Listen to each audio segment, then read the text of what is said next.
Bright and early, welcome to the morning brief right here on Channels Television. I'm Jeffrey Uzama. And against all odds, we're upbeat as always and ready to go and hoping that you come along with us. Welcome to your perfect morning starter right here on Channels Television. I am Bukola Koga. 2 days to the end of 2025 officially. You're welcome to the show. I'm Kayode Okikiolu. I was wondering what Bukola meant. What were the odds against it? Well, there are always odds around us. Today, for example, is an odd day. 29 is an odd number, right? Bukola? Not necessarily. Oh, okay. I was supporting instance, over you. the weekend, the conversations were centered around the U.S. drone strikes. That's an odd, and against all odds, Nigeria will prevail, won't we? Absolutely. But you could have just taken my...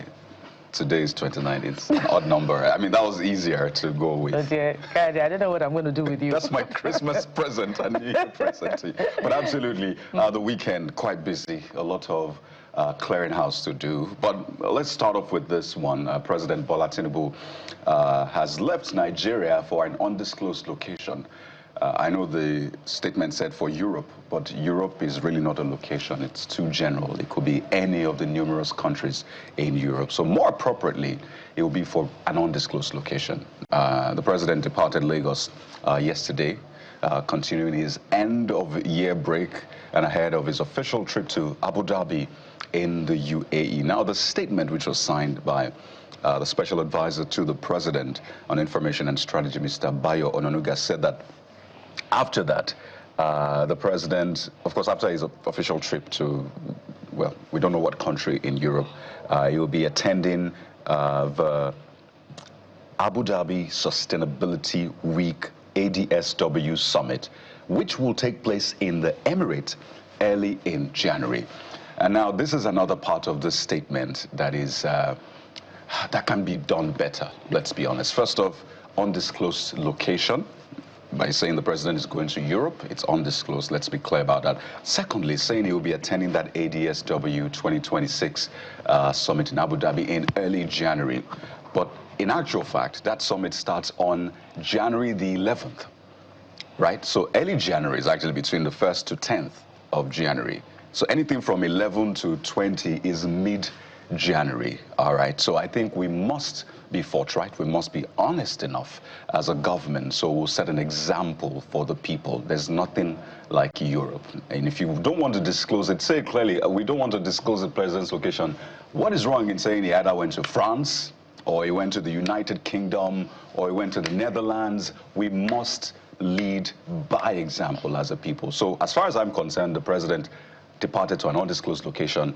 11th of January is not early January, it is mid-January. There are other things in this statement, but I'll just rest. It's December the 29th.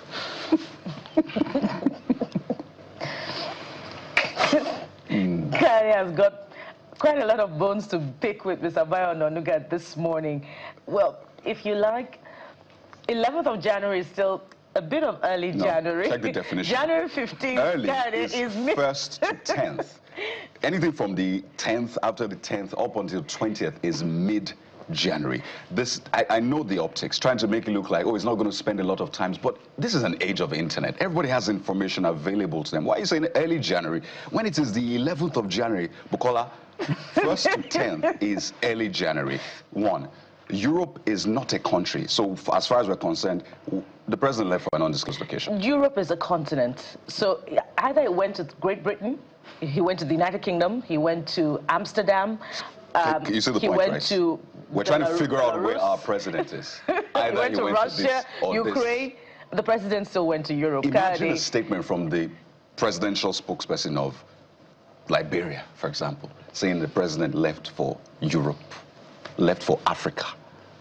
January 15 is mid-January. January 11 can still fall under the category of early January. Check the definition. But I checked the definition, so I'm telling you what it is. It is mid. We get your demand for accountability, and you know, we're extending an invitation to Mr. Bayo Ononuga to come and answer all those questions around the president's frequent travels to Europe, by the way. and, of course, some of Kade's concerns. But more importantly, let's get to where the president or the president's mission in Abu Dhabi.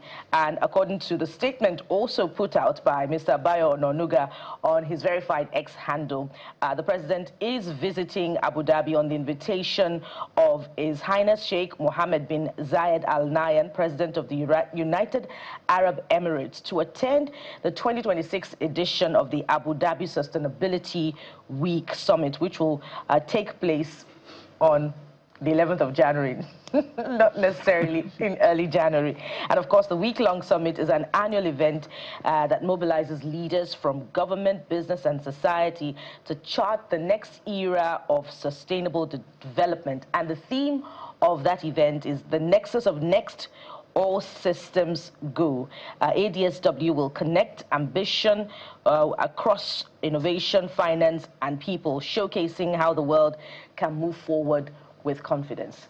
But if the president is attending, guys, a sustainability summit, there's so many question marks on sustainability in many systems across Nigeria. And it's not a conversation that we shouldn't even be starting before the summit.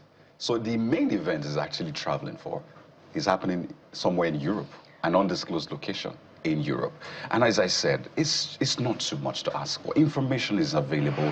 You don't want a presidential spokesperson or a government that is, we have enough to deal with. And I must say that if you're trying to say, oh, don't say he's going to France or this country so that he won't look bad for the president, it's even worse this way because you have a majority of people who are really undecided.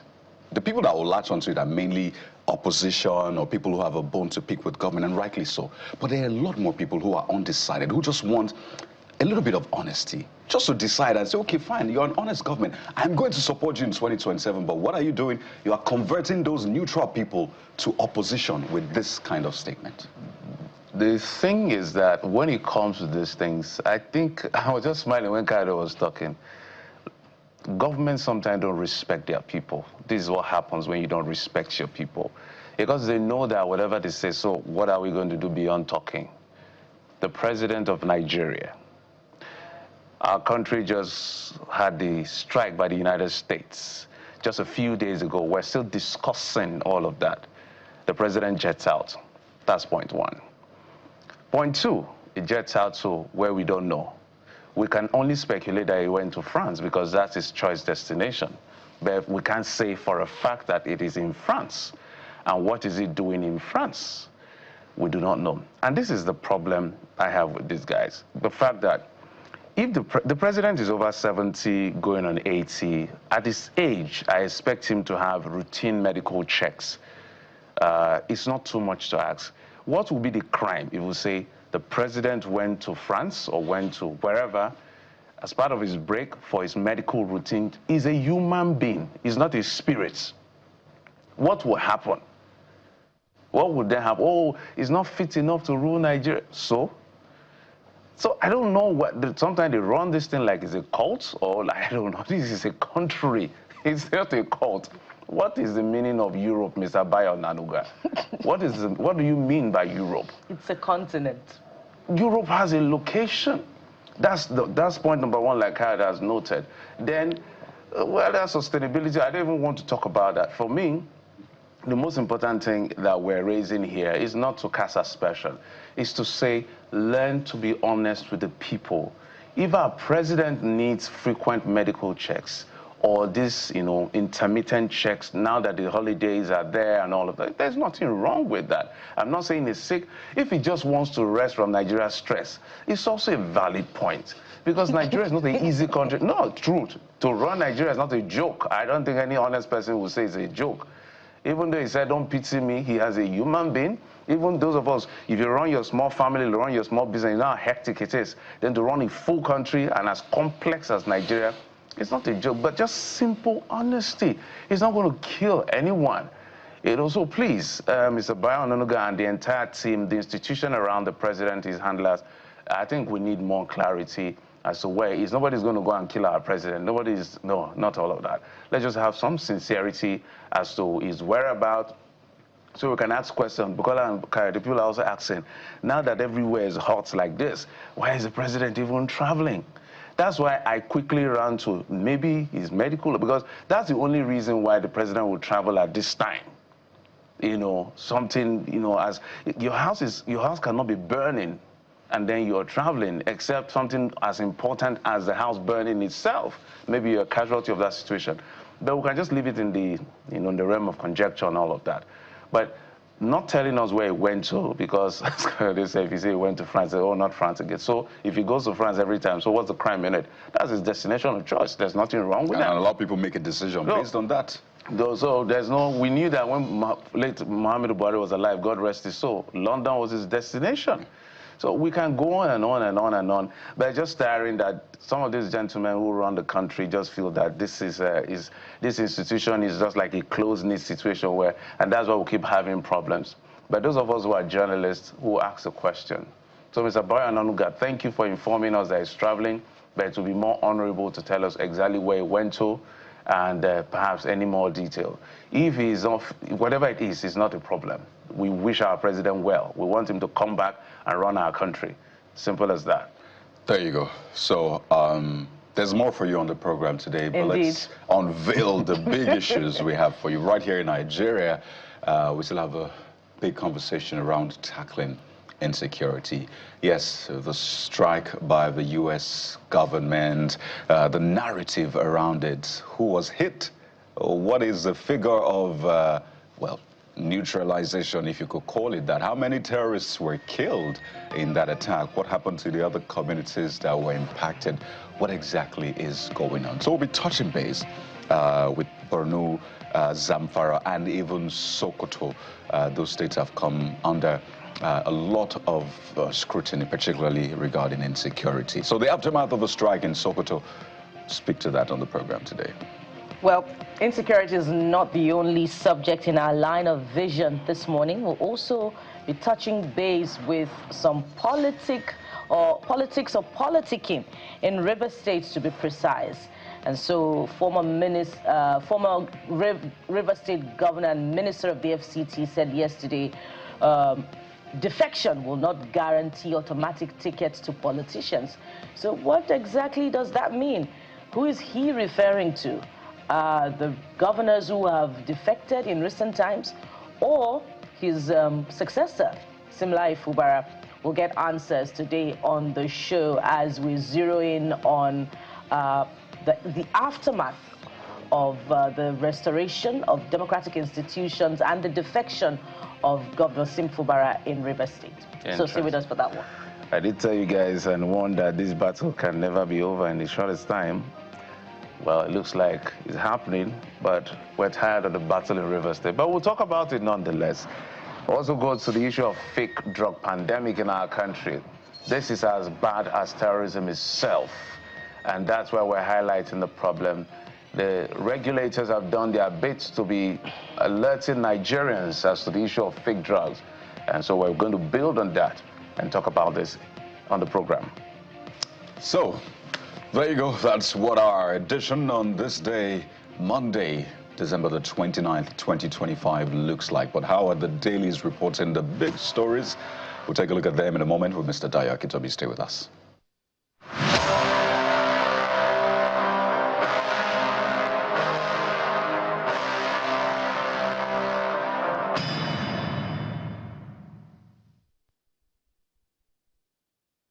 Welcome back. It's unfolding to be a great Monday already, and to join us on the newspaper review segment is Mr. Dayo Akitobi, guest and public affairs analyst who joins us virtually from the United Kingdom. Mr. Akitobi, is just a few days to the new year. What's it like in the UK? Is it just as cold as it was ahead of the Christmas celebration? It's even colder now. A cold front is coming in that's supposed to bring snow in the next few days. You know, here in the UK, they always talk about a white Christmas. White Christmas is their dream, that it should snow on Christmas Day. They didn't get it this year, but looks like they might have a white New Year. So I'm happy. I'm getting out before that happens. I'm due back in God's own country, Nigeria, next week. So I'm happy. I'm not interested in white Christmases or white New Years. I want me some sun, some sun. I want some Nigeria. I can't wait to get back home. And I can tell that you're already getting some fair complexion as a result of the white Christmas that you've spent so far. But it seems Mr. President is preferring that white New Year to be celebrated in Europe. We don't know whether it's your location, United Kingdom, but Cardi and Jeffrey, they've had a good time, measurable time, looking critically at the, vagueness of the statement of, the president's, special assistant on media. What are your thoughts on this one? Can we isolate the issues around Mr. President's travel from, the ambiguity in the Europe context and, the location of his travel? Mr. Akitobi. Well, the entire scenario leaves a bitter taste in one's mouth. For one thing, about the timing, then of course about the very vagueness of the statement. For one thing, like Jeff correctly said, the country is on fire. This is not a time that our leaders should actually be leaving for anything other than something very, very critical. Perhaps his health. That's a valid reason to go. But we were told initially that he was taking his holiday in Lagos for the festive season, and he would be there till the end of the holidays. Now we find he's going overseas, and we're not even informed where exactly. And you look at it, as Kayode said, the conference in Abu Dhabi starts on the 11th. Well, from the day he left till the 11th is 14 days, an entire 2 weeks that's unaccounted for. For those 2 weeks, we don't know where he is, what he's doing. We need to remember that the presidency is an institution that's bigger than the individual. It's a public institution and it's accountable to the people. It's not appropriate for the entire country to not know where their leader is, why he went, what he's doing. I'm not happy with the statement issued by Mr. Ononuga, and I've always advocated the fact that journalists don't make the very best spokespeople. Mr. Bayo exemplifies, Mr. Ononuga, every statement he releases exemplifies the fact that journalists don't know their onions in terms of being public spokespersons for public figures. And this statement left a lot to be desired and leaves Nigerians with more questions than answers. First of all, we just had U.S. military strikes. We are still carrying on a debate about the propriety of that. We've had more killings. After the airstrikes by the U.S., there'll be more killings. So it's not as if the airstrikes arrested the problem. It might have even exacerbated it for all we know.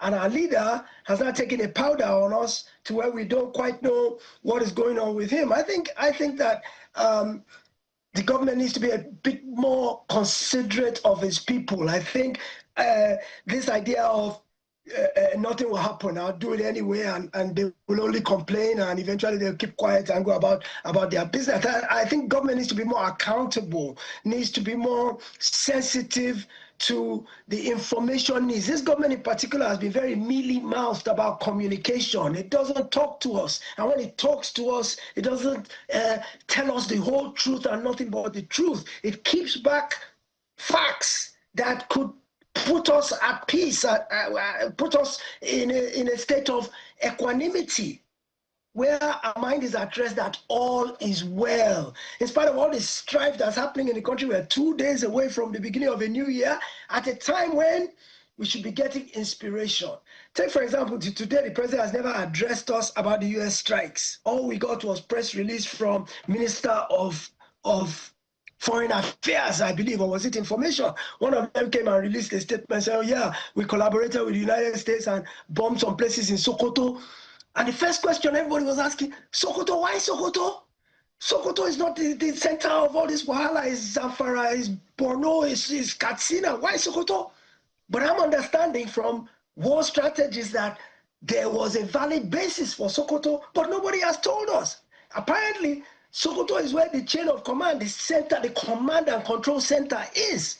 because it is bordering Niger, where many of these people are coming from. So there was a very valid reason. Because if you dismantle their center, command and control center, you harm their logistics, you harm their supplies, you harm their telecommunications. So that might have been a very valid strategy. But did they tell us? They didn't talk to us. So this information gap between what they are telling us and what we need to know is less than desirable.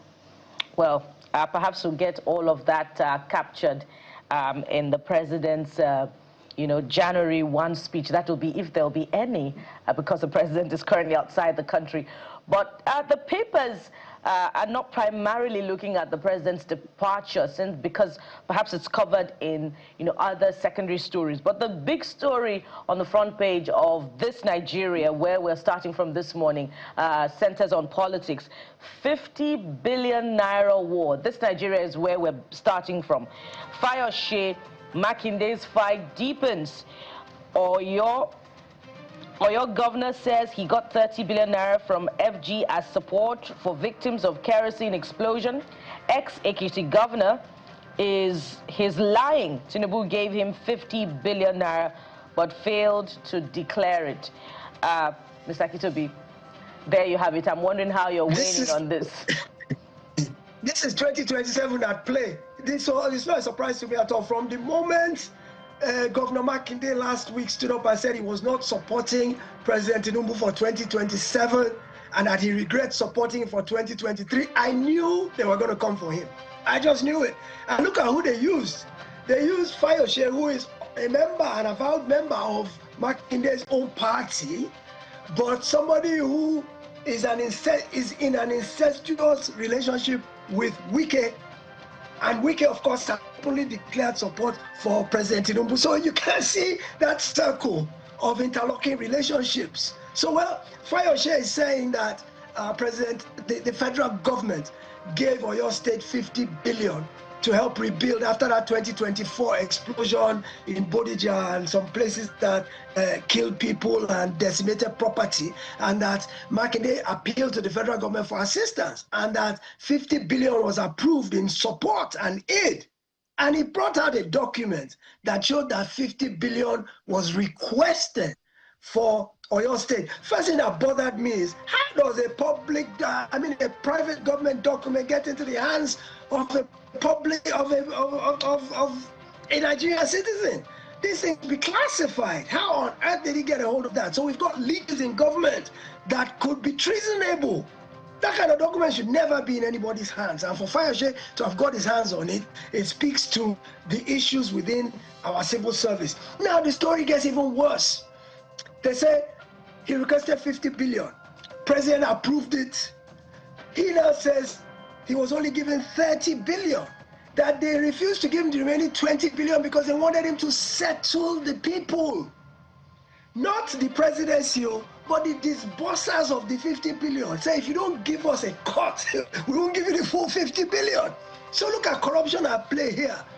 So he admits he got 30 billion, but he says the 4.5 that Fayose is talking about was what was disbursed as cash aid, or how shall I say, cash transfers to victims. They gave them 4.5 billion, and the balance was used for redevelopment. And if you go to the decimated areas today, you see new roads being built, new infrastructure being put up, and he can account for all the money that he collected, but it definitely was not 50 billion. So look, this is all politics, 2027 politics at play. Like I said, look at the cast of characters. There's Fayose, there's Makinde, there's Wike, there's the presidency. I understand that at one point after the 2023 elections, Makinde tried to move to the APC. He was rebuffed because his conditions were considered too extreme. He wanted to name his successor. He wanted to be the one in charge of APC in Oyo State. And I hear that Chief Akonde said, we already have an existing structure in APC in Oyo State, and you can't just walk into the party structure and take over when we have people who've worked for the party for years, who have been on ground and waiting for their turn, which to pivot from that is part of the problem that Adeleke is facing in Osun now in his defection to God, is that people are saying there are some of us who've been in this party and have worked for it for years. How can you just dance in here and just take over the structure and believe that the rest of us who've been waiting all this time will just allow it to happen? So, look, it's politics, it's 2027. I think we should take a seat and look, because I think there are interesting days ahead. I think that whether there is any credibility to this issue or not, and Makinde has responded, he has said Fayose should provide proof. The proof, what Fayose has put out into the public, people are saying is not adequate enough proof because it shows a request. It does not show a disbursement. Now Fayose should go further. If he has more documents, he should bring them out to show. And Makinde has answered to some extent, but I think it's just politics at play. I think it might be a lot more smoke than fire itself, especially since he has already explained he's not that, he didn't deny that he collected some money, but he said it wasn't 50 million and it wasn't diverted for political purposes, which is the point Fayose is trying to make, is that this guy has presidential ambitions. He spent 4.5 billion of the 50 billion, and the remaining 45 billion he has diverted to use to run his presidential campaign. We all know that politics involves money, and if you're going to run for president, boy, you better have a major war chest. So, of course, it's a plausible thing that somebody would need 45 billion naira to wage a presidential contest. Did Makinde actually do this? I think we'll find out in the days coming ahead. To the Oyo State government to get the side in the light of this latest, will I call it exposure now, in some sense? So we await their reaction. And another part that people are raising issues with is if 915.5 billion naira was requested and 450.7 billion naira has been disbursed so far to all the states that requested, or at least some of them, the balance should be 964.8 billion, not 964.7 billion, which is in that document. So they're asking, where is the 100 million naira outstanding? So it's like that document came to cause even more trouble than solve anything. But let's go over to the front page of Vanguard newspaper, Mr. Akintobi, and it's a focus on 2026 as we count down to the end of the year. You see, FG 34 states commit 93 trillion naira to tackle hardship. Let's look at the explainers. To spend 49.39 trillion naira on capital projects, recurrent gets 43.45 trillion naira. So essentially, this is like an aggregation of all the budgets, both federal and state governments. I want to imagine that we have local government budgets here, or not. But you see, Ekiti, Yobe, Ondo, Nasarawa, Adamawa are least spenders. In Lagos, budget higher than entire Northeast zone and 5 Southwest states. And we're just talking about disbursement of funds, the use of funds, transparency in government. Mr. Akintobi, are you excited that hardship will be reduced in this 2026? Well, the fact that they allocated the money to it does not mean it will be effective. You know, in the past, remember in the days of COVID palliatives, how all those things ended up in private warehouses and private homes. So yeah, they've committed 93 trillion to tackle it, but how do they implement that money without it leaking? Because at the end of the day, when you're tackling hardship, most of our ways of tackling hardship are short-term palliatives. We give conditional cash transfer, we give palliative relief, we give free this, we give that. Nobody's doing long-term hardship relief, which relates more to this notion of teaching a man to fish instead of giving him a fish and feeding him for a day. So where are the programs? Where are the kind of technical and digital skills development? How are we empowering our youth for tomorrow? There are Marjories in the north. What are we doing to them? All the schools that Goodluck Jonathan opened back in his day are all closed now. What are we doing for the long term to tackle hardship? This 93 trillion you are looking at, half of it will end up diverted or more will end up in private pockets, because the methodology of tackling that hardship simply has to do with a system that is open to abuse and compromise. I don't see any way they can tackle it, whether the 34 states or the FG, without it having to do with physical cash. They are talking about hardship. The majority of the people who are undergoing who are the poorest of the poor in Nigeria are not banked.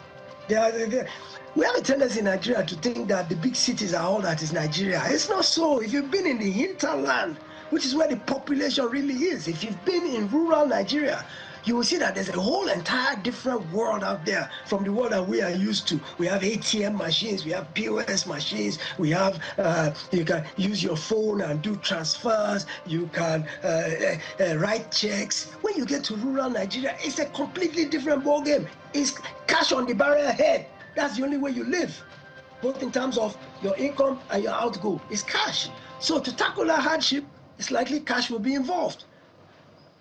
Going from history, our antecedents, there's no way that it'll happen without there being leakages. So I prefer to see long-term investment in tackling hardship and the type of investment that will empower people for the long term, as opposed to quick fixes. There's no quick fix to tackling hardship. But I like the fact that they're recognizing that we are having a hard time in the country. The money in our pockets cannot meet our needs. Yes, inflation, costs, our buying power is reducing on a daily basis. So the poorest of the poor are having it, when even the middle class, if we still have a middle class, are having a hard time. Imagine what the vulnerable and the poor are going through. So it's good that the states recognize it. I think the local government should get a lot more involved in tackling this hardship. And it's good that they've made it a priority. I think second to insecurity, economic difficulty is the next thing that is plaguing us that needs a lot of attention. Guardian newspaper follows the same, something similar, but there are two stories I want you to speak to. But the big story is oversight concerns as assemblies hastily passed 34.63 trillion naira budget. So you can see the Guardian did a fantastic job, as always, to just give us an idea of what each subnational has put out. We've always maintained that, if not all, literally most of these state assemblies are appendages of the governor. Some of them passed this appropriation bill in hours, literally in hours. Nothing, I don't even know whether they even looked at it. This is what when we say that the elected take the electorate for granted. This is classic case. The lawyers will say locus classicus. How do you pass these kinds of budget within hours? But that's the reality we face. The Guardian is raising concern over oversight. As far as oversight is concerned, this looks like it's dead on arrival, because if these appropriation bills can just be passed and then you see the governors, when they are assenting to it, thanking the lawmakers for it. What are you hastily passing? What do you even see in the budget? If we call the lawmakers and sit down, I can guarantee you some of them don't even know what is in that budget, apart from the total and all of that. So that's the first story I'd like you to speak to. The second is at the very bottom of the Guardian, which is something we must commend. 34 out of 62 lawyers fail integrity test, disqualified from High Court judges' race. Yes, well, in terms of the budgets, as you've correctly identified, most of the assemblies are simply stooges of the governors, and whatever the governor puts in front of them, they pass. There's been this notion that for you to pass muster in this day and age, you must get your budget in before the beginning of the year. So that's the first thing, is the race to make sure that the budget meets the calendar. And so for that reason, they are willing to compromise scrutiny and scrupulousness. They want to be in keeping with the trend of getting the budget in by January 1. So as a result, and so when you couple that with the fact that they are appendages of the governor, whatever he puts in front of them, they go ahead and they pass. And, you know, the thing is, the budget comes from the executive. The executive has all the MDAs to put their own budgets in, and then he aggregates all of that and makes it into a master budget and presents it to the House. Well, the House has an oversight responsibility. They are supposed to go line by line by line and strike out things they think are excessive, adjust things they think are erroneous, amend certain things, make certain recommendations. They're supposed to have hearings on this thing.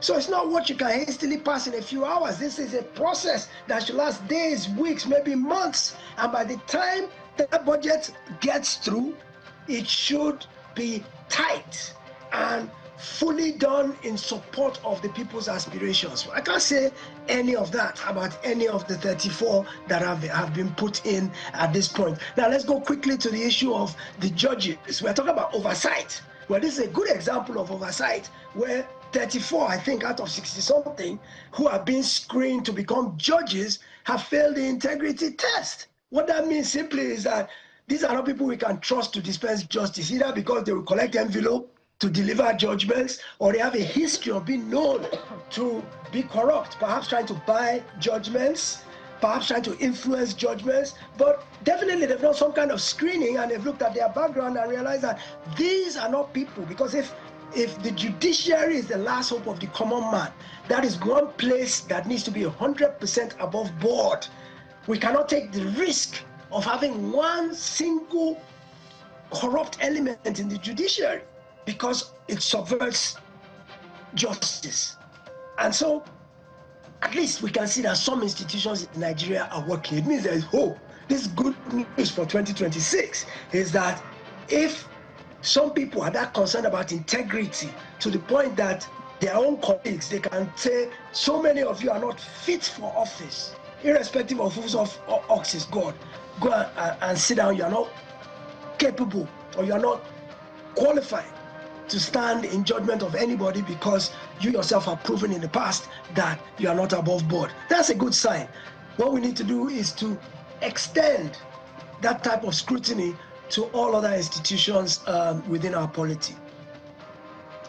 And that's right ahead of 2026 and what budgeting and appropriation, what budgeting and appropriation looks like for 2026. And it's also a call and a demand for accountability for the National Assembly and also the State Assembly as they continue in their oversight. We must anchor at this point, and thank you very much, Mr. Dayo Akitobi, for coming through, as always, on the newspaper review segment. I look forward to seeing you all in the studio very soon. Yeah, looking forward to seeing you in the new year.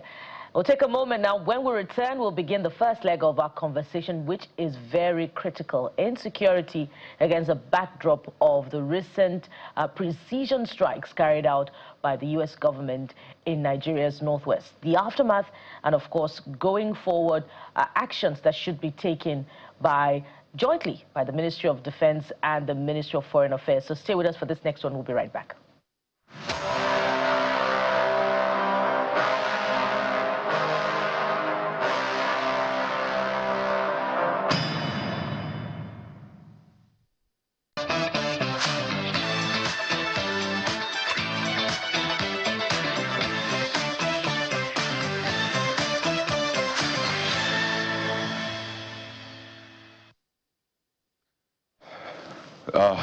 The biggest story, even though we're in the holiday season, insecurity continues to hug the headlines, particularly the aftermath of the U.S. airstrikes on Sokoto State. Certain parts of Sokoto said to be the command center of terrorists in Nigeria. We're joined on the program by Mr. Dixon Osaje, MD Debris Protection Services Limited, a security analyst.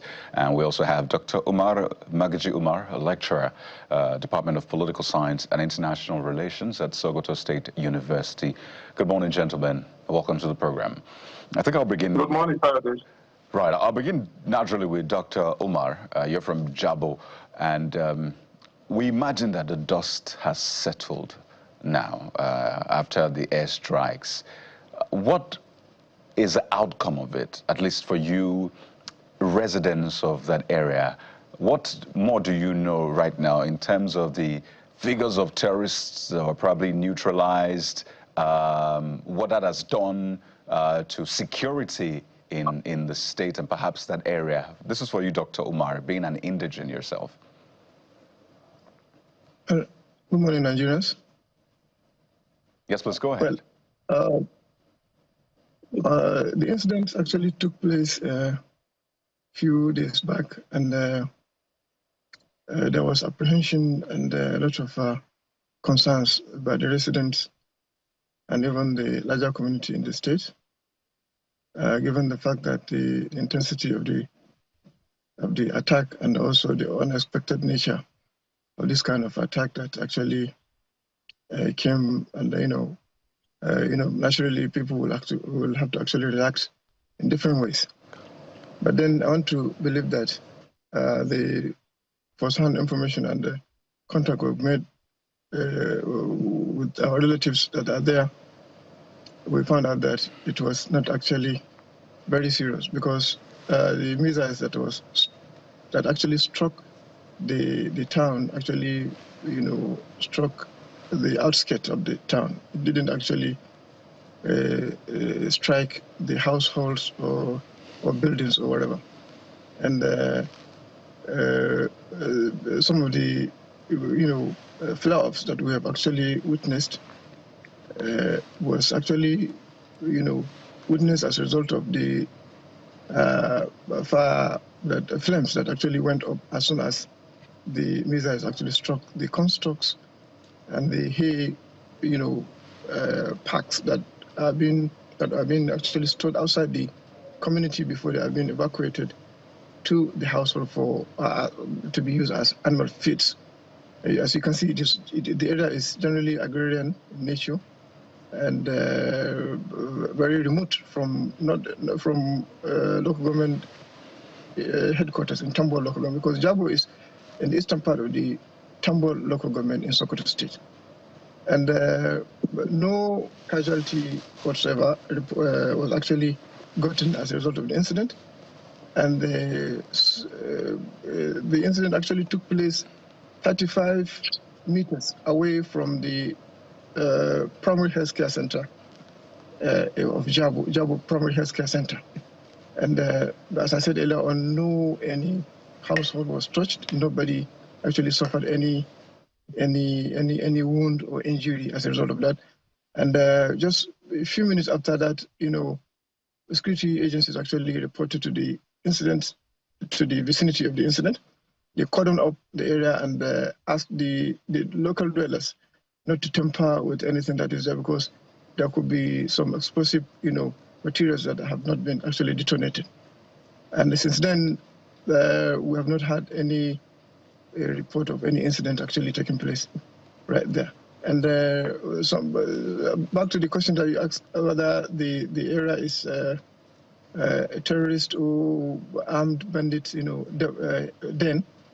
I want to believe that, of course, like many other parts of the northwestern part of the country, we really have skirmishes or activities of armed bandits or armed groups who are involved in attacking communities, kidnapping people for ransom, and killings also have been reported.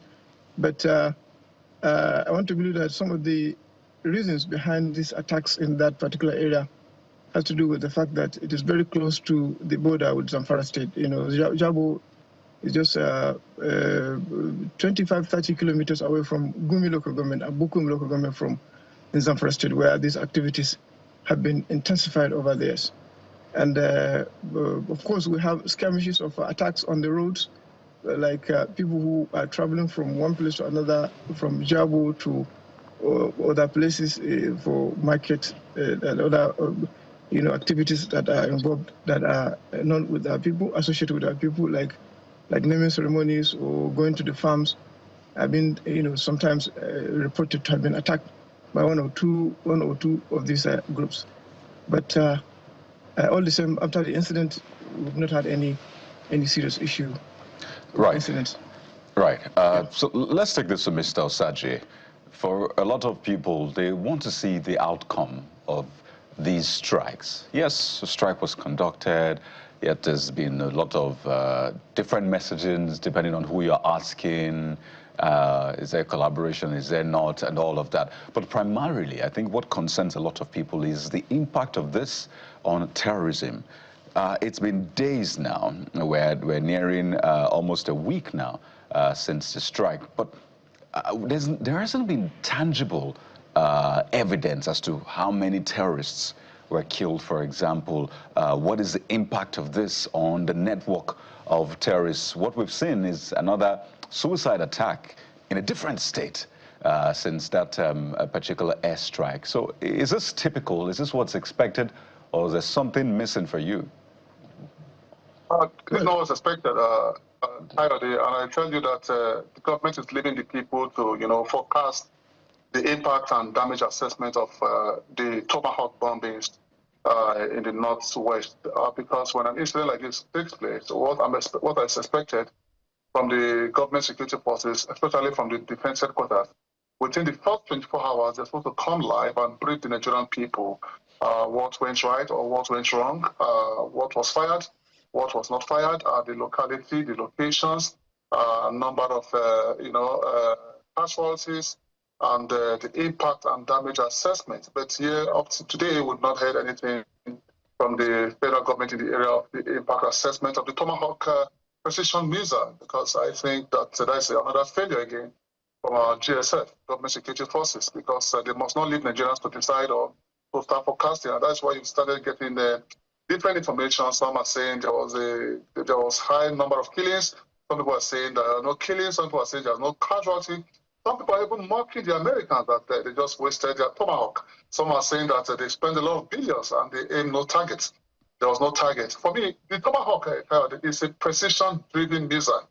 Each shot of a Tomahawk is about 3.5 billion naira Nigerian money, and I'm aware they shot about 12 Tomahawk, which amount to about 40 billion naira Nigerian money, and the Americans will not want to waste 40 billion naira without getting their target.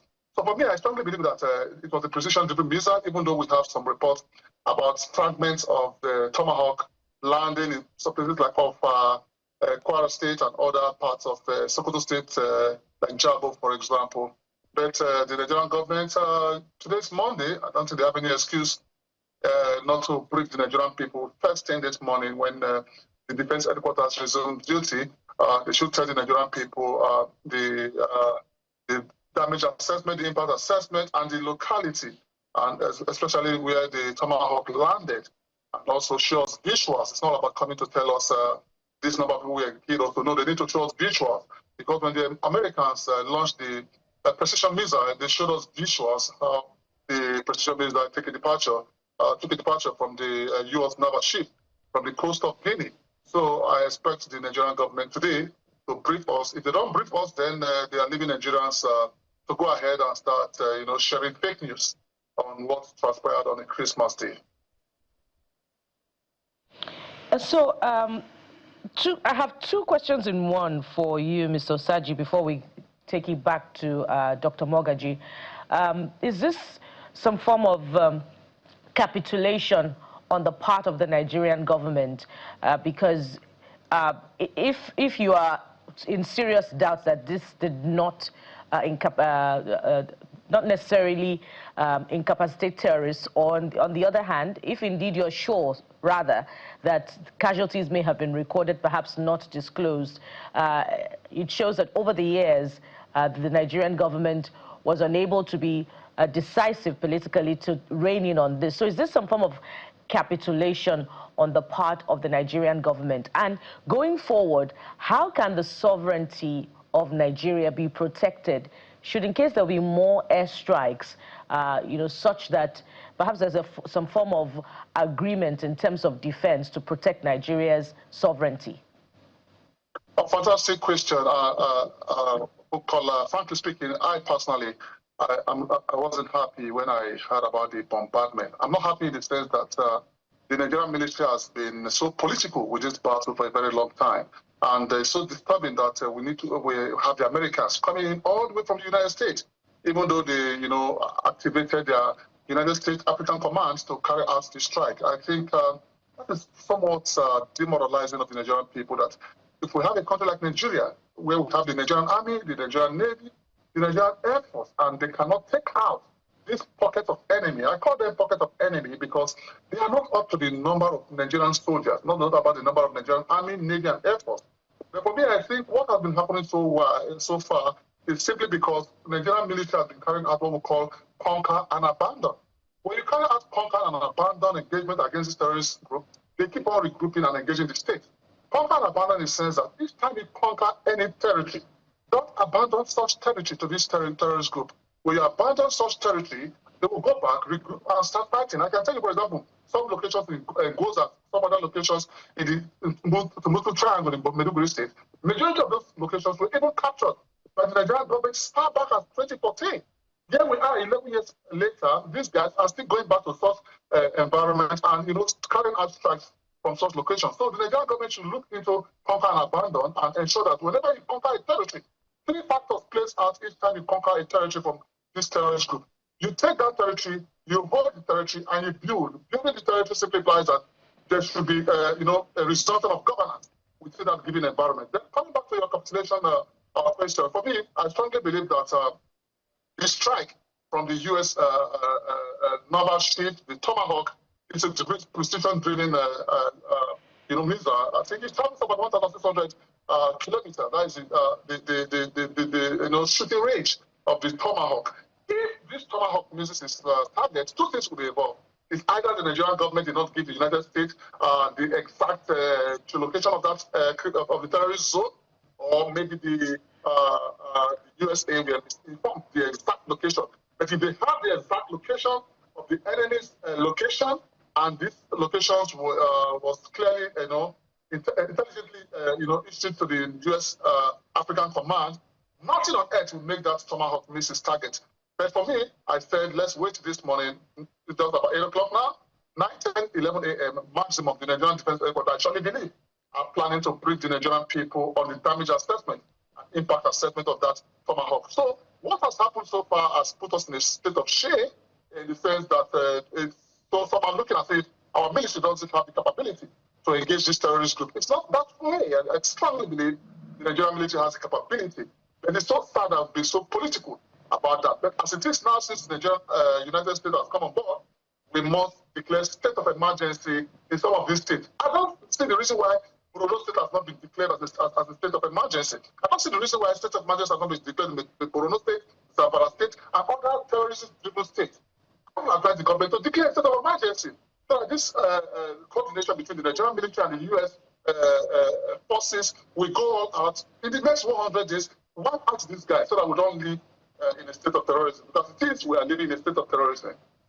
Mr. Sanjay, I wanted to find out from you, could there be a strategy in not disclosing the number of casualties in terms of the number of terrorists killed or the ammunition that are destroyed? Because that should be the biggest win at the end of the day. If, of course, these Tomahawks were fired from the Gulf of Guinea, we've even seen the debris go as far as Jabo, go as far as Kwara State.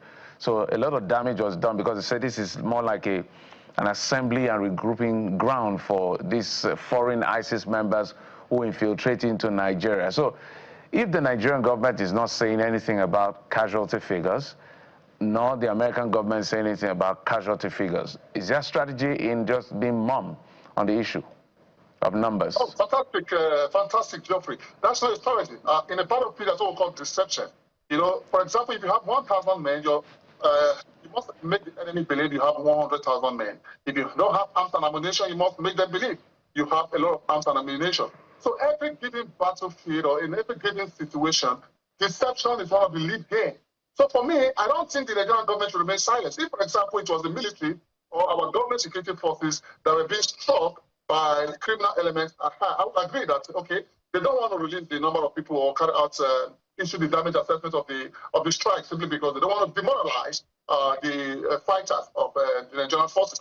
But here we have this strike going into the Nigerian enemies. Then we need to know the number of people that are being killed. It's not strategy. It's all about what's it called, demoralizing, demotivating these guys, and also, cutting off their logistic supply. So if the Nigerian government sees this as a strategy, it's not a strategy, it's a failure.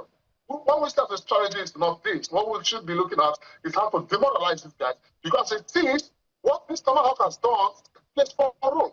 One, if this Tomahawk actually hits this guy, its target, it simply implies that the logistics supply of these guys has been destroyed, their command structure has been in disarray, and also their link has been delinked, and also demoralized and demobilized. So it's not a strategy, Geoffrey. For me, I think we should just wait and see what the government is going to say. If they think it's a strategy, that's a lie. It's not a strategy. We should be looking at demoralizing the terrorist group. And this Tomahawk strike is an effective way to demoralize these guys and also to demotivate them. For me, they must release the number of casualties. If I'm in position, I would have even said that over 100,000 of these terrorist guys have been eliminated. It's going to send a demoralizing a psychological difference to would-be fighters that, hey, this Tomahawk has killed about 1,000 fighters. I don't think I'll get myself involved in terrorism. So for me, it's not a strategy. If the Nigerian government fails to release the number of casualties, then they are not being effective in the area of counterterrorism and deceptive methodology. Let's take it to Mr. Omar. Mr. Omar, I want to stay with you on, just updates. And the first I want to find out from you, are the people of Jabo in the Tambo local government where you are they aware that these are expended munition, not the munition itself? And what is, I know you've mentioned it in passing, maybe I missed it, but maybe you can rephrase as to, is there a sense of safety around Jabo area?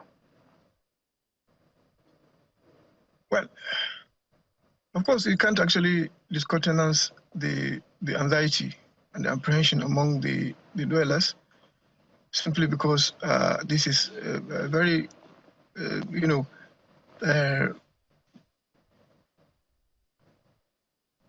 this is something that actually struck at a time when nobody, expected it. But then, it came at a time when nobody expected this kind of attack, especially from US or from any other command,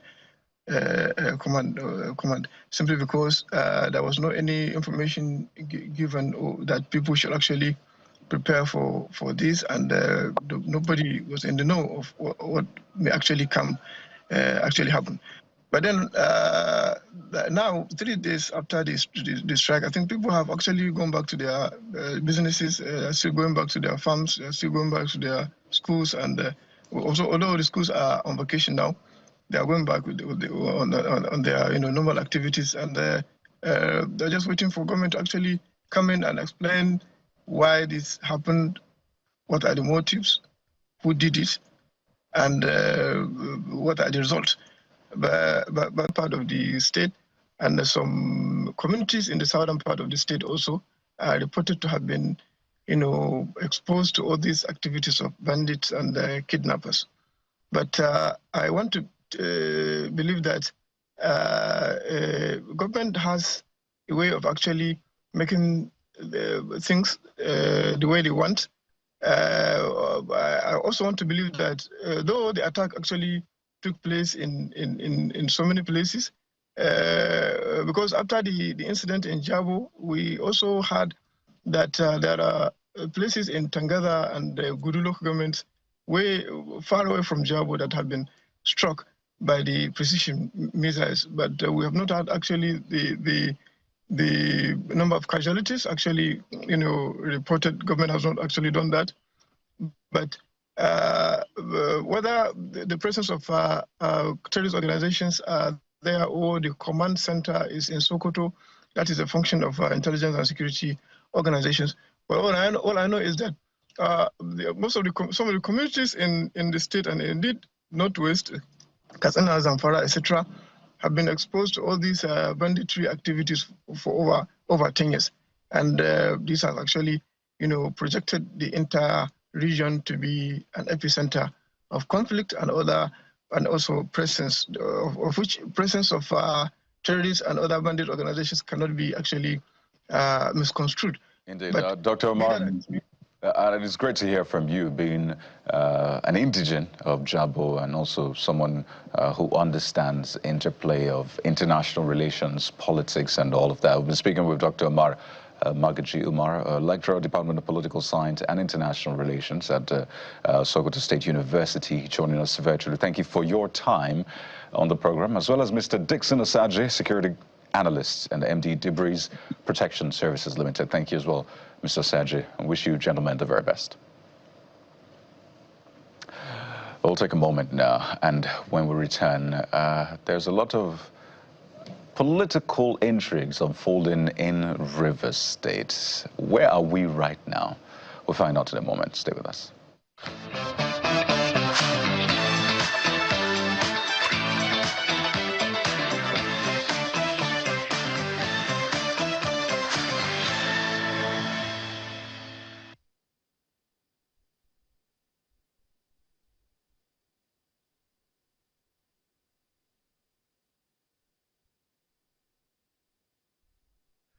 Welcome back. Let's talk about Rivers politics. We're being joined in the program by the National Legal Advisor Committee for the Defense of Human Rights, Mr. Henry Akine. Mr. Akine, thank you so much for coming on the program.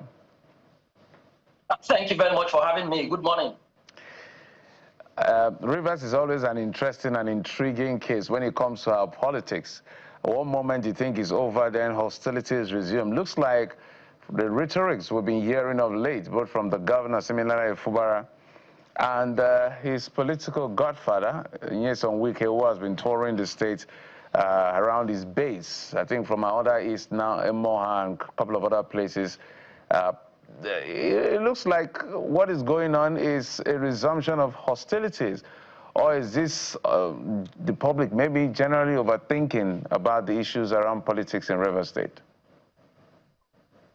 Yeah, Jeffrey, some of the comments may justify that concern, but in the mix of it, there is also the positive side of the activities, if you like, governance and politics in Rivers State. Before the Honorable Minister for the Federal Capital Territory, Nyesom Wike, probably returned to the state and then perhaps visiting his friends across some local governments in the state, recall that there have been also over a week, about 2 weeks, tour of different local governments and sites of projects for development. That's the positive side of what has been happening in Rivers State. And the governor of Rivers State going from one local government to another, and one community, I mean rural communities really being touched by development. People of Rivers State showing up. The people of Rivers State coming out to also show appreciation of those positive sides of the activities or political activities in Rivers State. But since the talking point this time, the last 2 days, appears to be around the one that the former governor and current minister of the Federal Capital Territory is visiting his friends across local governments, yes, it's important to examine the comments, the rhetorics, and of course, the reactions of people across the state. And I think without undermining the implication or effect of some of those rather unguided comments, it's important that everybody shows concern as to the political developments in Rivers State, whether it's a recipe for another round of crisis, unavoidable and unnecessary crisis, or it's something that we should all collectively condemn and then call out political gladiators in Rivers State. It doesn't matter who is involved. And then as a people say enough is enough. We've had not too long ago some indications of this kind of utterances that led to where we got to. And then where we are now, where we thought that peace had actually returned to the state and development is going on. And then the people are happy. But right now, this is about the end of the year. This is not what we expect to be discussing, even on national television concerning Rivers State. And so you're wondering, let me bring one of the things that was said. The governor, former governor of Rivers State, now FCT Minister Nyesom Wike said the other day, I think it was in Emoha or that, he said one of the mistakes the governor had mentioned, had made, is to mention amount in the coffers. He said he left 300 billion, he came to me 600 billion. So that has attracted a lot of people. I don't know whether he was taking a swipe at some people at the federal level, because I know that the NSA, National Security Advisor, had visited the governor and said, Tinubu is happy with you. And he's saying that, look, everybody is saying that the president is happy with you because everybody wants Rivers money. How attractive is this Rivers money that everybody wants? Jeffrey, Rivers State is a frontline state in the Committee of States in Nigeria. And of course, it's a wealthy state. We can pride ourselves to be one of the wealthiest states in the country. the source of revenue, generating huge revenue to the country. But that's not to say that it's justified for our revenues and our funds and our money, whether internally generated or drawn from the Federation account, to be dissipated and given to any person for whatever reason that is extraneous, that's outside of the basic provision or the provision of basic welfare and then provision of security for our people. But then, on the aspect of the governor stating what amount of money he left, whilst the unconstitutional, I maintain that, unconstitutional state of emergency that was declared by the president, and then I think for me at some point, what then would we call transparency and accountability really? And again, it didn't come off the governor as said the first to state that. We recall that the members of the River State House of Assembly, particularly the Speaker, the Right Honorable Ameule, actually made some comments, I recall, with respect to the governor coming back in September and then meeting some 600 billion that was left by the unconstitutional sole administrator. Now, I think sometimes we will incite someone to make some response to some critical issues. And then I understand that in one of the public outings of the governor, he made that response. If the Minister of the Federal Capital Territory is adjudging that as a mistake, I think that the balance is that the River State House of Assembly made a mistake of saying that we had 600 billion when the unconstitutional sole administrator left. And then the governor saying that when he actually left, it was 300, and then even if that's risen to 600. For me, that's not a justification for anybody who has come to River State for whatever purpose to want to pilfer or in any way influence the governor to pass some of the money to him. But one thing that I think I'll draw from what the minister has said, perhaps it's privileged to have the understanding and to know, because he's at the center of politics and amongst the politicians. And maybe he too, if he visits any other state, if they share the funds of the state to politicians who visit, I don't know. So it's only the minister that will be able to explain whether when public officials from the center visit sub-regional states of the federation, that monies are really given to him or to such politicians. He has been a governor. Perhaps he's speaking out of experience, that when he was governor and then he received a number of visitors. The same thing that is happening now happened when he was governor. He received his brother governors from across the states, especially those who were in support of his ambition and then his philosophy. And then he received also other principal officers in the federal government. So was he also giving them money? Were they coming to extract funds from River State monies? I think for me, I'll leave that to the minister. But we are watching, and for those of us who are from the civil society, we also are requesting for accountability and transparency at all points by anybody who is in a position to appropriate and expend public funds. So if the minister has raised this alarm, then it's important that every one of us will act as watchdogs and then observe what really is happening. But on the other hand, we also are observing what the governor is doing, whether there are projects, whether there are activities of governance, or whether they are positive in the direction of development for the state, and whether there are people-oriented policies and programs.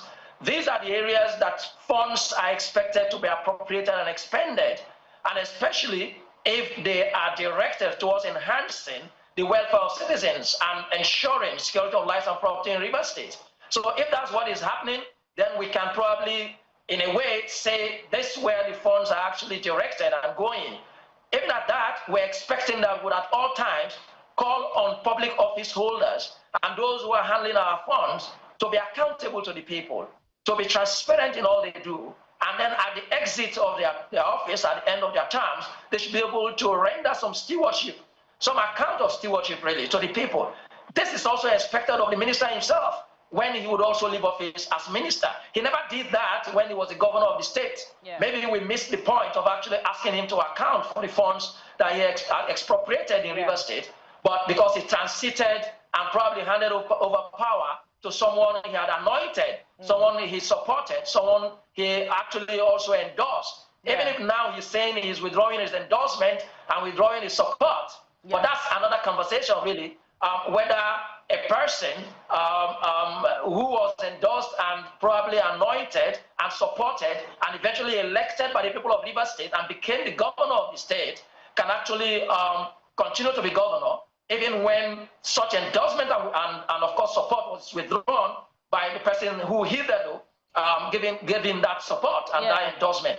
These are some of the comments and rhetorics I think that are being made by the minister in Rivers State in the past few days that are actually generating the talking points and also raising concerns as to pre-election violence. Don't forget that there will be some constituency elections in Rivers State in just about 2 months away, if not less. And so some of the comments now are judged to be pre-election violence comments indeed. Yeah. Very strong points that you have made that cannot be ignored. But then again, some would ask if he would, be doing the whistleblowing, if indeed, all was well between himself and his successor, Governor Sim Fubara. And yet again, another question that could be asked of this is, why is Minister Wike still so deeply invested in the politics of Rivers, having said publicly that he would not interfere when he leaves office. But, what we have seen is to the contrary. But speaking of funds, another matter that may be related to this is what we heard over the weekend from former governor of Ekiti State, Fayose, when he, called out the current governor of Oyo State, Makinde, for receiving 50 billion naira in funds from, the federal government, to tackle the Ibadan explosion that occurred earlier on. Now, I'm wondering, because this came on the heels of the media chats that the Oyo State governor had last week, in which he revealed to Nigerians that Governor Wike had said that, Minister Wike rather, had said that he was going to be holding the PDP for the president. Now, this has now come from former Governor of Ekiti State, Ayo Fayose. Are you wondering about how this is all connected from where you stand? Is he working for Minister Nyesom Wike? And is this all leading us to what 2027 will look like? Yes, thank you. I think one disturbing aspect of one's following a review of their actions and comments of politicians anytime we're drawing close to the penultimate year to transition in Nigeria is the kind of comments and accusations, counter-accusations, cross-labeling that the respective political gladiators will do against one another. Yes, I followed up also Makinde's press conference, and of course his comments with respect to what he knew about the Minister of the Federal Capital Territory, and then according to Makinde, unsolicited sort of support that he wanted to give to the president. Yes, we heard all of those. Why are these comments coming out now? That's one fundamental question. And again, Ayo Fayose reacting as if he was an emissary for Nyesom Wike. Of course, we've known that they've actually been very good friends some time ago, and probably still friends. And then the Nyesom Wike returning to Rivers State and making the utterances that is made. One thing I've observed is this. One of the strategies of Nigerian politicians, which for me is a weak strategy, is to vilify the political opponent and then to look out for areas of probably trying to denigrate the personality of that political opponent. Maybe that's acceptable as political strategy for elections, I don't know. But as a political scientist, even before being a lawyer, I think that there are more positive and more intriguing strategies really than just trying to vilify political opponents. But one thing is instructive, really. Public funds, once mentioned, whether by a political enemy or a political friend, raise public funds, when mentioned, raise serious concern to those of us who are watching from the flanks. I would want to always call public office holders to account. If Makinde has been accused of receiving some 50 billion naira from a special intervention fund of the presidency, and then what I think would happen is colleagues in Oyo State, comrades in Oyo State, civil society organizations in Oyo State should follow on, because that fund is not for him. But I understand also that Makinde had made a response to that allegation. All of these will be extracted and then, of course, analyzed by those who would want to check on the activities of Makinde himself. But elections are here, and then we know that in Nigeria, the politicians consider the finances, that's electoral funding, as a strategic strategy, or I mean a very important strategy for winning elections, because they know how susceptible the electorates are with respect to receiving money. So if we begin to hear these amounts of money coming in the hands of politicians, especially those who are ambitious of getting into power again or supporting someone to emerge, then we should be concerned. So I think I am concerned about the reference to certain 50 billion intervention for your state. And then Nyesom Wike coming back here in Rivers State on his visit, and then going across the local governments and alleging that politicians who are coming to Rivers State are coming as, if you like, those who would want to come and draw from the well of funds of Rivers State. We would be concerned, but I think for me, we also will watch those who are making these utterances. Who are they really? Are they transparent themselves? I'm not saying that we throw away what they are saying. I analyze that. We're going to take that very seriously. But we also will check them. Is Nyesom Wike saying this because the money is not coming in his direction? Well, Mr. Ekene, if you can hear me, let me come in quickly here and also make the point that some have also said he's a politician himself. So is he on that list of politicians? But I want you to help us get some clarity this morning.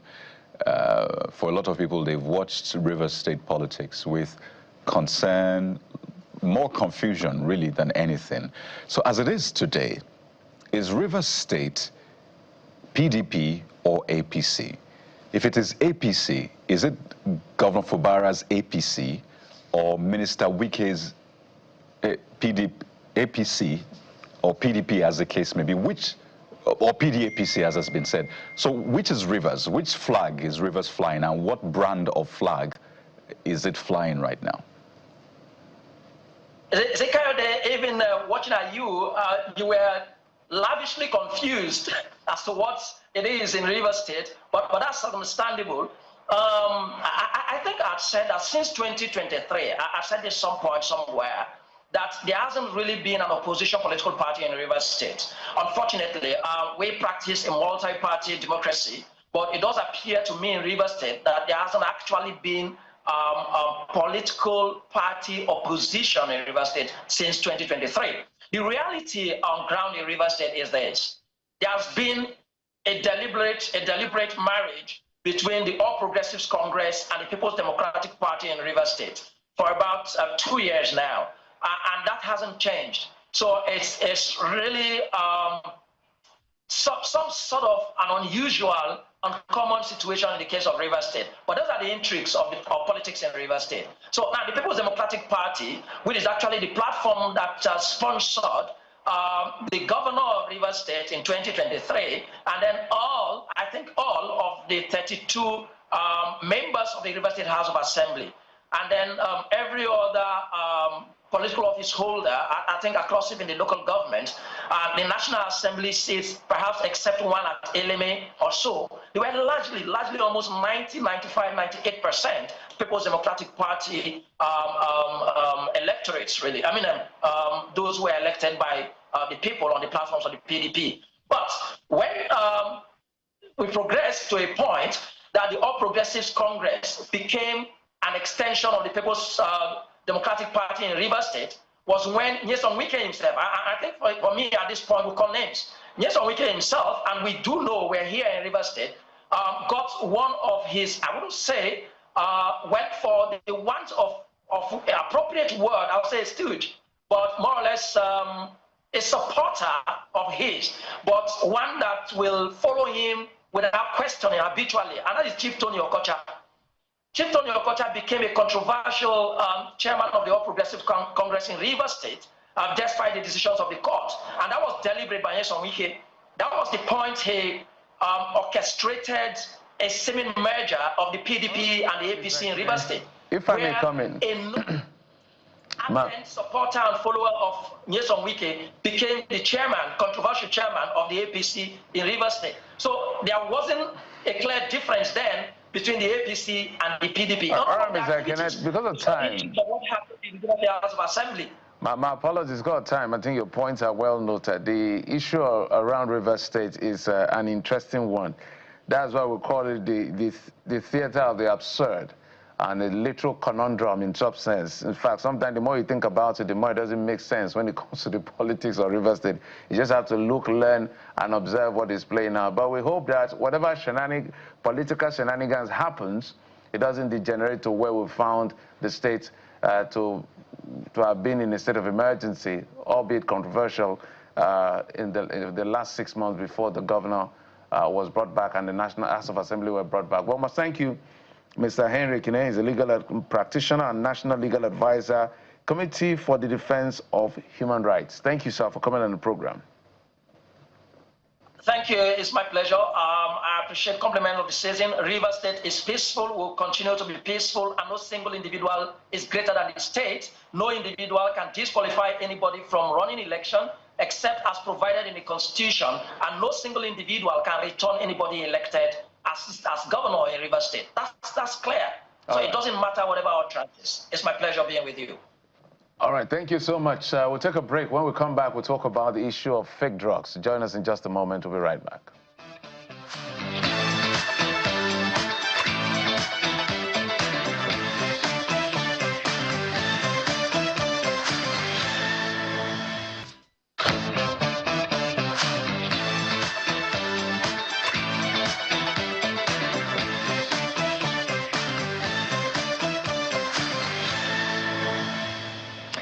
Welcome back, and let's touch on a subject just as important as politics. It's your health, and especially that which you consume to address health challenges. The menace of fake drugs in Nigeria, with reports that there are over 70% of fake drugs imported into Nigeria. So why is Nigeria vulnerable to fake drugs? Let's have this conversation, and joining us is a clinical pharmacist, Dr. Lulu John, who joins us right here in our Lagos studio. Dr. John, welcome to the program, and Merry Christmas and Happy New Year in advance to you. I wish you the same. Yeah. Thank you for having me. So as we start off, I had to reflect on some of the most recent bursts that has been carried out in conjunction with the police and NAFDAC recently, and I'm wondering, where exactly lies the challenge? In Ojo, there's a big, if you like, factory, a building where drugs are being rebagged. In Anambra, just recently, in the open market, the drug sellers, they handed over drugs worth over 265 million naira, fake drugs, to NAFDAC. So where do you identify the lapses to be in the system that makes it, makes Nigeria a porous dumping ground for fake drugs? Yeah, thank you so much once again. Merry Christmas, just passed, and compliment of the season. My name is Lulu Ojo. So we have this problem, and I will remember I was there in the studio just a few months back. In September. Oh, yes, and we were talking about this same subject. We will not even be talking so much about the lapses, but we'll be talking about we ourselves. I said it before, why people take pleasure in making fortune out of the misfortune of others. Medicines are not biscuits, they are not refreshment, they are not things that you are happy consuming. By the time you get to the level where you have to take drugs, there are certain things are wrong with your system. And that thing that is wrong with your system is what you want the medicines to correct. And the people who are behind this fake drug, they know this. They know it truly that people need the medicines because we are in a system that, not even just Nigeria alone, all over the world, there are issues that make the body to malfunction. And when the body malfunctions, what you do is to find a corrective pathway. And the sure corrective pathway is the use of medicine.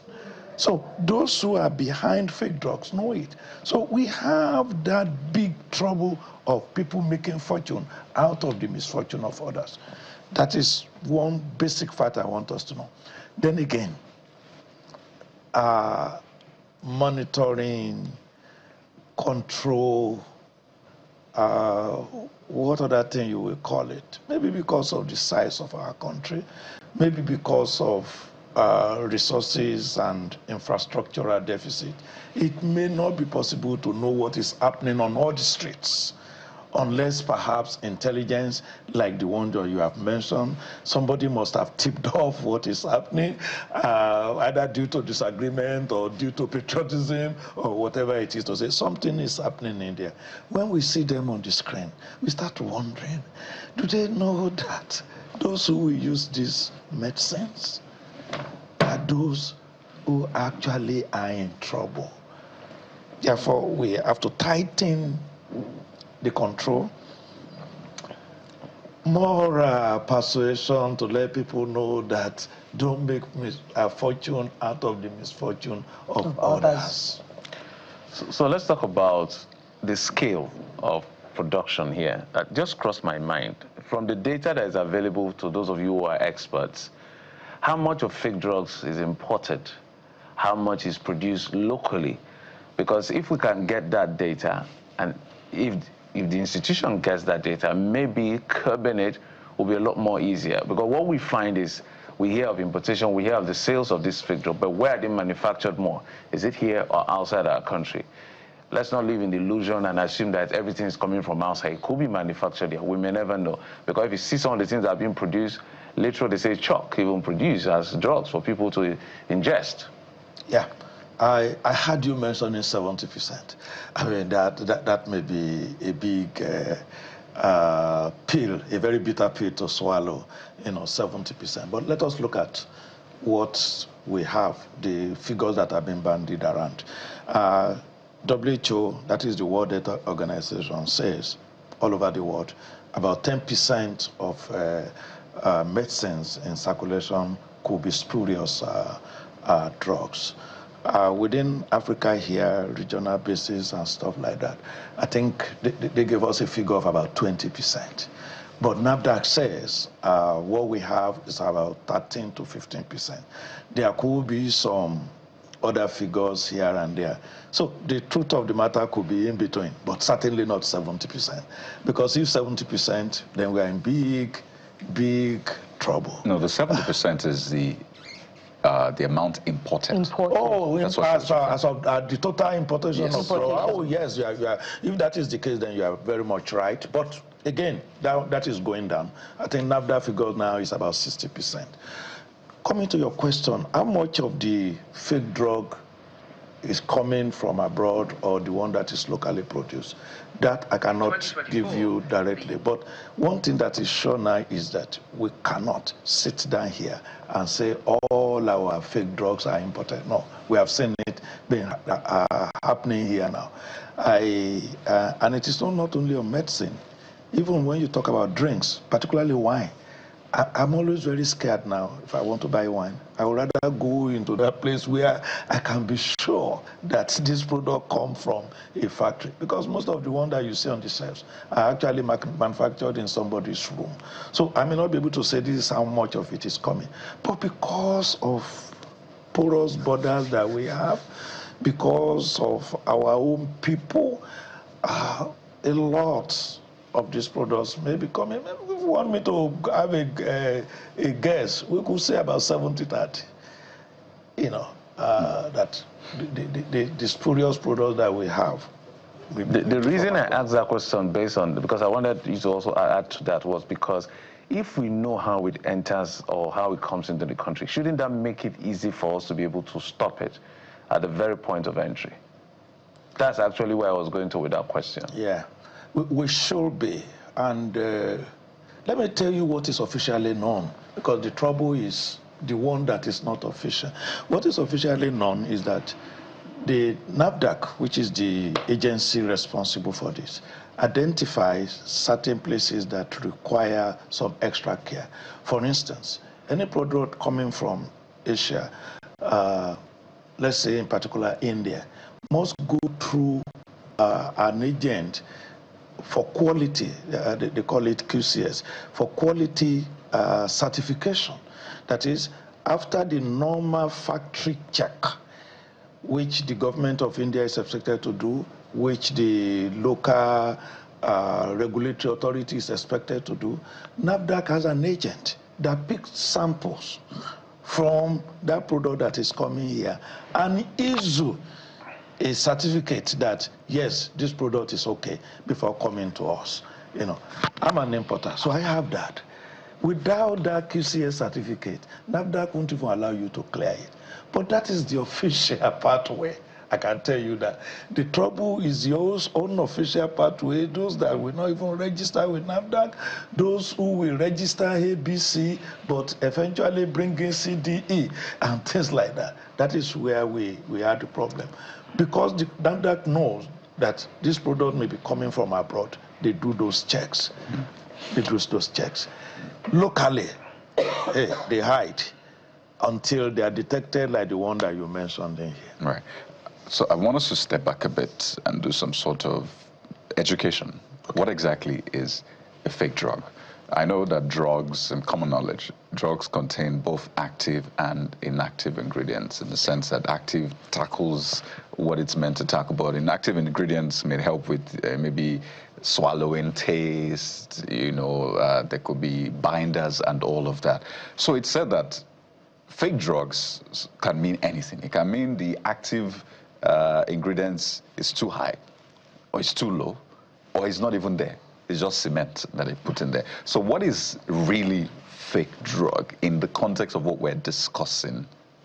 Okay, thank you so much. I am happy like this. The more we talk about it, the more our people are educated. If you recall, we did mention this here and there. We could have substandard. We could have fake. Like I said, the substandard could be anything, could be packaging, could be mislabeling and stuff like that. Could be error in the factory, could be this or that. So that's not fake, that's substandard. That's substandard. Is it harmful? Sometimes could be, depending on the interpretation you give it. For instance, if the labeling has a problem, you're supposed to use 2-3 times a day, and he asks you to use just once a day, it could mean that you will get a suboptimal, dose of that product. So it could be. We don't need either substandard or fake. We don't want it, But the fake one is as a result of a criminal intention. It's a criminal intention. That may be one of the major difference between the two. That one could be an error. But this one is a criminal intention when somebody decidedly, go manufacturing and distributing something that is not what you claim it as. So when it is expired and it is rebagged, what is that? Is that fake or is that substandard? When it is expired and it's rebagged, that is fake. And I'll tell you why. The expiry date that is put on the pack says, by this time, the quality or the concentration or the measure of the product in this pack may not be what it is as from the beginning. Yes, that is what that one says. So when you see that, and some products even deteriorate, they change completely to something else within that expiry date. So that is why we don't make excuse at all that after the expiry date you can use. No. Once that has expired, that is gone. That is gone. If somebody now revalidate that product, not through a scientific process, if you revalidate that product, not through a scientific, but because you don't want to lose it. Because the ideal thing is that once it has expired, you pass it outside to be destroyed. You know, that is what is expected. If you now change the date, that's a criminal intention. Okay. Yeah, you are putting a fake... So, speaking of systemic issues now, some would say Nigeria is the only country where, you know, you can find drugs to purchase across the counter so easily. In some cases, you can find drugs to purchase in an open market so easily. And to support that, sometimes when some of our loved ones are traveling across the country because they know that they don't have that much ease of access to a mere aspirin for headaches, they purchase in some measure just in case they would need it, you know, and they're unable to get it with ease in their destinations. Is that part of the problem where we have open markets for drugs and you don't necessarily have a pharmacist in these open markets who are, you know, scrutinizing your subscription and saying this is what you should buy and this is the measure that you should be taking? Is that part of the problem? And who should be advocating? Is it your body of pharmacists that should be advocating for some form of standards to be introduced? Just 30 seconds. We're totally out of time, sir. In 30 seconds, if you can answer us in 30 seconds. Okay, thanks so much. It is not just a part of the problem, it's the bigger part of the problem. Because accessibility is one big thing. But I'm happy you are mentioning it now because people, when we say it all the time, people say, oh, pharmacists, they are territorial, stuff like that, they're just protecting their interests. But people have seen it now that what is happening. Now, what we are saying is that it's not that, don't be in the business of distribution of drug, but be under regulatory control. Because once you are under regulatory control, there is a chance that things can be monitored, things can be seen better. Fantastic. Thank you, sir, for coming on the Coca-Cola. Yes, indeed. It's been a very productive conversation by all means. So must thank you very much, Dr. Lolu Ojo. Thank you. Yes, clinical pharmacist, for coming on the program. Thank you for having me. Thanks. And here's where we drop the anchor as we start off the week. Thank you so much for being there. Of course, there's more to come through the week. And so we urge you to join us again tomorrow. I am Bukola Koka. And I'm Jeffrey Uzama. Bye-bye. Well, before you take that medication, be sure to check and double check. That's the essence of this conversation. I'm Kayode Kikelu. Sunrise Daily is next. Goodbye.